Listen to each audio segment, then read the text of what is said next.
그동안 평안하셨습니까?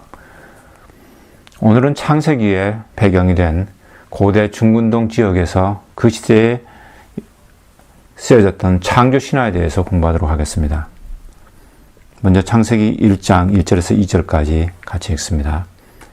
태초에 하나님이 천지를 창조하시니라.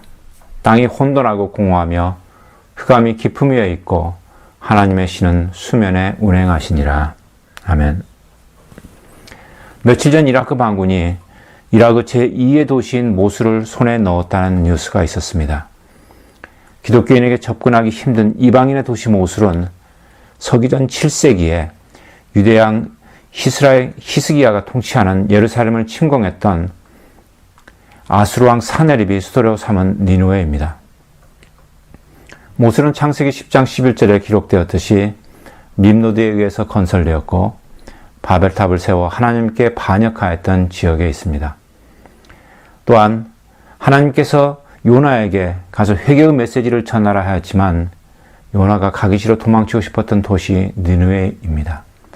1849년에 오스틴 레아드라는 사람이 이 지역에서 에누마 엘룻이라는 바빌론 지역의 창조 신화가 기록된 점토 조각을 발견하였습니다. 이 점토를 통하여 그 시대 사람들이 어떤 종교관, 특히 우주 창조관을 가지고 있었는지에 대해서 엿볼 수 있습니다. 이 점토가 기록된 시대와 지역이 구약 성경에 기록된 시대와 지역과 같이 겹쳐 있습니다. 성경의 기록이 모든 세대를 대상으로 쓰여져 있지만은 그 쓰여진 시대, 그 지역의 사람들만이 알할 수 있는 언어와 문화와 종교적 언어를 사용하고 있음을 감안한다면 하나님의 뜻을 제대로 알기 위해선 쓰여진 시대, 그 지역의 언어, 종교, 문화의 관점을 이해하는 것도 중요합니다. 에누마 엘룻은 BC 7세기로 연대 추정이 되어서 BC 15세기로 추정되는 구약의 창세기 기록보다는 한참 후이지만 점토에 쓰여진 언어와 개념은 BC 7세기 이전에 바빌론 지역 이방 종교의 창조관을 엿볼 수 있습니다. 특히 구약의 창세기 1장과 유사한 단어와 개념이 에누마 엘룻에도 나타나므로 역으로 창세기가 쓰여진 그 시대 사람들과 그들을 향한 하나님의 뜻을 이해하는 데 도움이 될 수 있습니다. 페르시안 걸프 지역은 민물이 바닷물과 서로 만나는 장소입니다.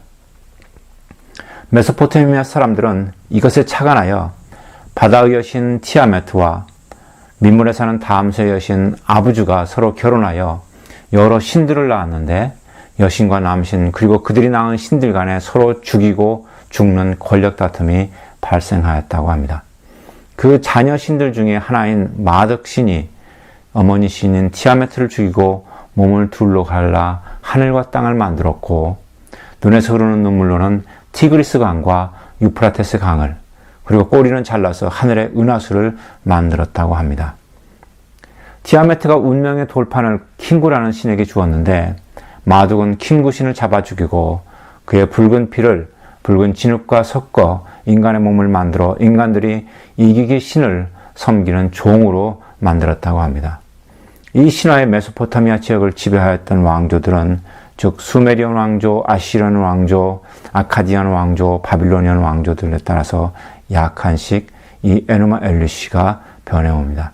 에누마 엘룻은 그러한 하나님 떠난 인간의 악한 면들을 드러내는 한 신화일 뿐일 것입니다. 바다의 여신 티아메트는 태고 원시적 혼돈의 신을 상징하는데 바다의 큰 뱀이나 용으로 형상화되었습니다.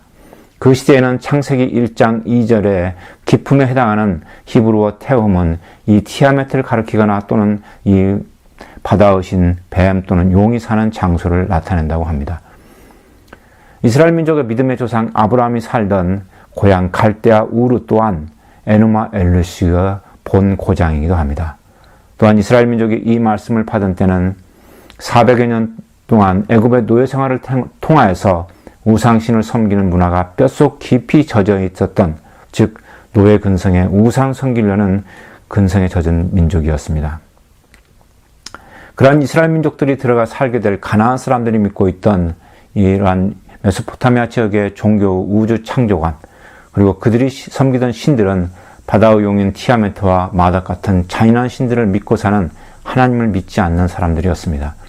창세기는 하나님께서 에누마 엘리시 같은 잘못된 창조관을 가지고 포악한 신들처럼 하나님 보시기에 악한 영에 사로잡혀가는 이방인들의 땅으로 자기의 백성 이스라엘 민족을 보내시면서 이스라엘 민족을 하나님의 군사들로 정신무장시키기 위하여 주신 책입니다. 그래서 창세기 1장 1절에서 2절까지 다시 읽어보면 태초에 하나님이 천지를 창조하십니다. 마덕이 티아메트 몸을 갈라서 천지를 창조한 게 아니고 태초에 하나님께서 천지를 창조하셨다고 시작을 합니다. 땅이 혼돈하고 공허하며 흑암이 깊음 위에 있고 하나님의 신은 수면에 운행하시니라 이렇게 적습니다. 바다의 신이 살던 티아메트가 살던 그 바다에 땅같이 혼돈하고 공허하고 흠이 있는 그곳에 마덕과 같은 신이 최고의 신으로 천지를 창조한 신으로 인간을 창조한 신으로 지배하는 게 아니고 하나님의 신 성령님이 그러한 모든 신들을 다스리며 그 수면 위에 권능으로 제어하고 운행하신다고 창세기 1장 2절은 기록합니다.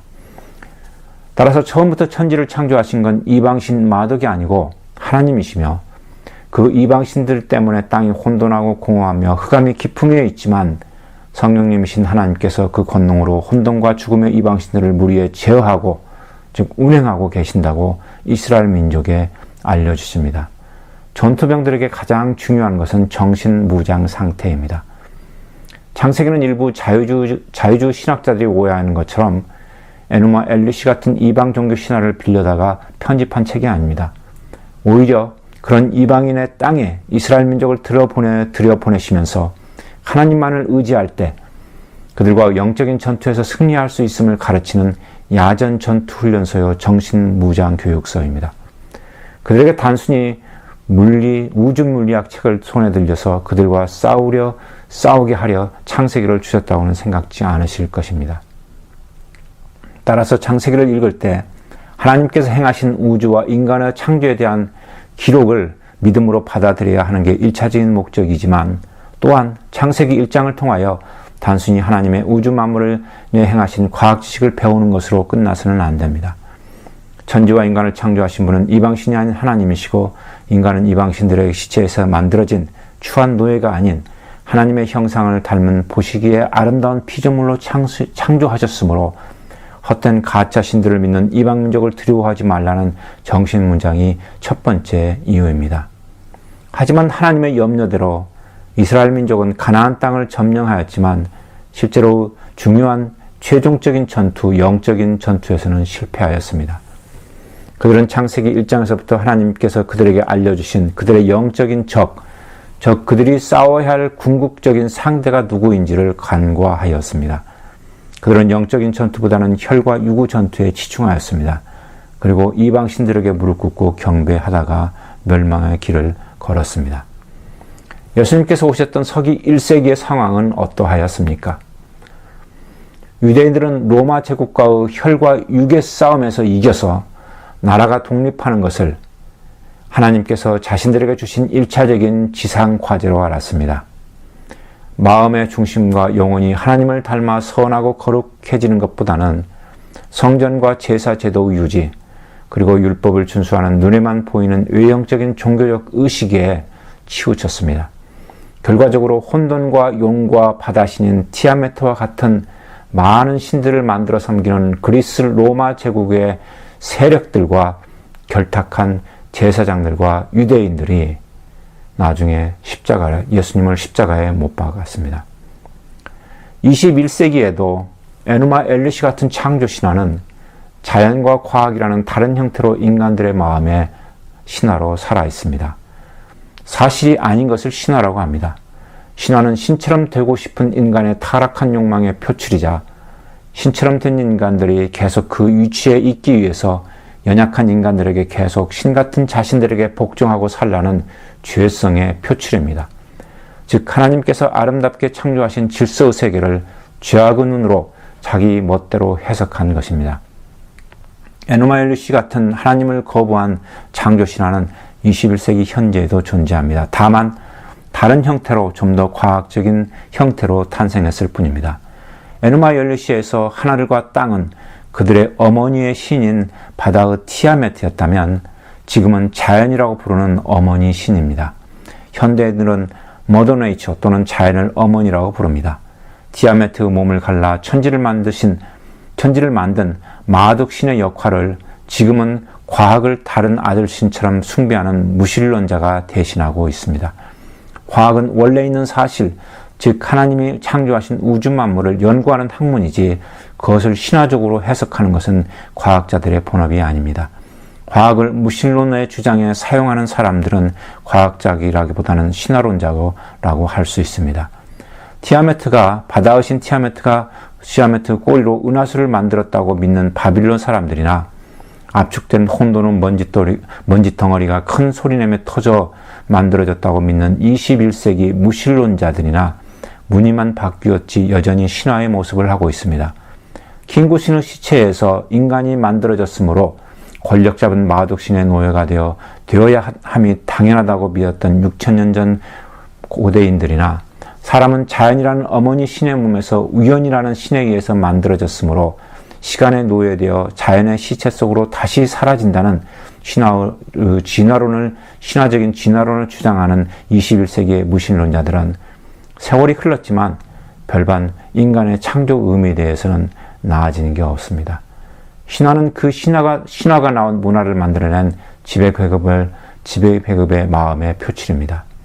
에노마 열리시의 지배계층은 자신들이 신이 되길 원했고 그들이 그려낸 신들처럼 악하고 탐욕스럽게 서로 죽이고 죽어갔고 그들의 인간 창조론처럼 힘없는 사람들을 자신들의 노예로 부리며 살아왔습니다.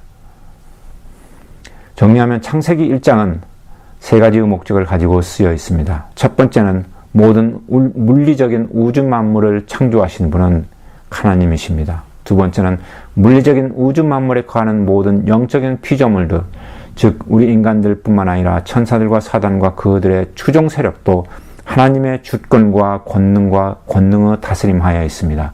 사도 바울은 골로새의 성도들에게 다음과 같이 말합니다.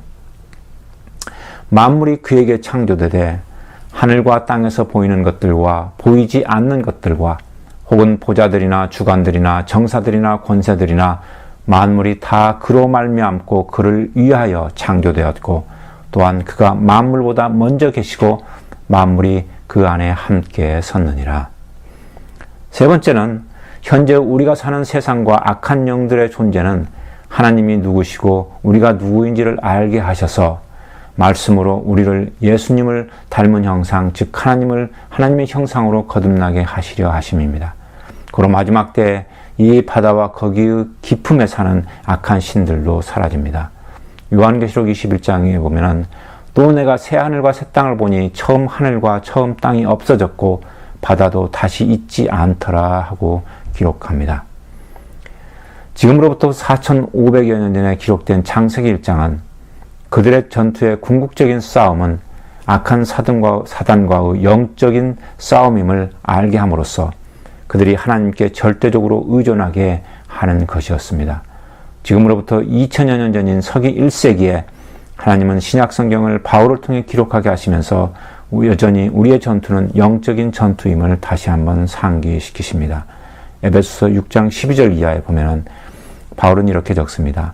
우리의 씨름은 혈과 육에 대한 것이 아니요 정사와 권세와 이 어두움의 세상 주관자들과 하늘에 있는 악의 영들에게 대함이라. 그러므로 하나님의 전신갑주를 취하라. 이는 악한 날에 너희가 능히 대적하고 모든 일을 행한 후에 서기 위함이라. 다만 우리의 무기는 진리의 허리띠요 의의 흉배요 평안의 복음의 신발이요 믿음의 방패요 구원의 투구요 하나님의 말씀인 성령의 검입니다. 지피지기면 백전백승이라 했습니다. 오늘 하루를 사시면서 누구와 전쟁을 치르셨습니까? 악한 영들과 싸우셨습니까? 아니면 하나님께서 당신에게 주신 주변의 이웃들이었습니까? 그들과 싸우실 때 어떤 무기를 사용하셨습니까? 바다의 용 어머니신 티아메트의 몸으로 천지를 창조하고 킹구신의 피로 자신을 섬길 인간을 만들어 세상을 지배하고 싶었던 마덕신과 같은 마음으로 죽자 살자 전투를 치르셨습니까? 아니면 예수 그리스도의 사랑과 희생의 마음이었습니까? 악한 영에 속해선 절대로 전투에 승리할 수 없습니다. 그들은 결국 패할 수밖에 없습니다. 그리고 더 중요한 건 악한 자들의 편에 서서 싸우시면 당신의 마음속에 절대로 하나님의 평안이 임하지 않습니다. 태초에 하나님이 천지를 창조하시니라. 땅이 혼돈하고 공허하며 흑암이 깊음 위에 있고 하나님의 신은 수면에 운행하시니라. 전지를 창조하신 하나님께서 당신의 육체뿐만 아니라 마음도 창조하셨습니다. 그 마음을 하나님의 뜻으로 예수 그리스도의 사랑으로 채워주십사고 하나님께 간구하십시오. 성령님께서 다스려 주시지 않는 인간의 마음은 혼돈스럽고 공허한 땅과 같으며 그 마음의 바다는 깊은 흑암이 덮은 바다와 같습니다. 세상이 당신의 바다와 같은 깊은 마음속에 채워넣은 악한 생각들이 수면 위의 흑암처럼 넘실거리는 것을 성령님께서 운행하시며 그 권능으로 제어해 주시지 않는다면 당신의 마음의 바다 위엔 고요함 대신에 세상의 작은 유혹의 바람에도 거친 파도처럼 출렁거릴 것입니다. 하나님께 의존하는 그러한 하루가 되시길 바랍니다. 그분은 바로 천지를 창조하시고 당신의 마음을 창조하시며 모든 영들을 그 권능 아래 다스리시는 창조주 하나님이십니다. 오늘 하루 주님 안에서 평안을 누리시는 하루가 되시길 바랍니다.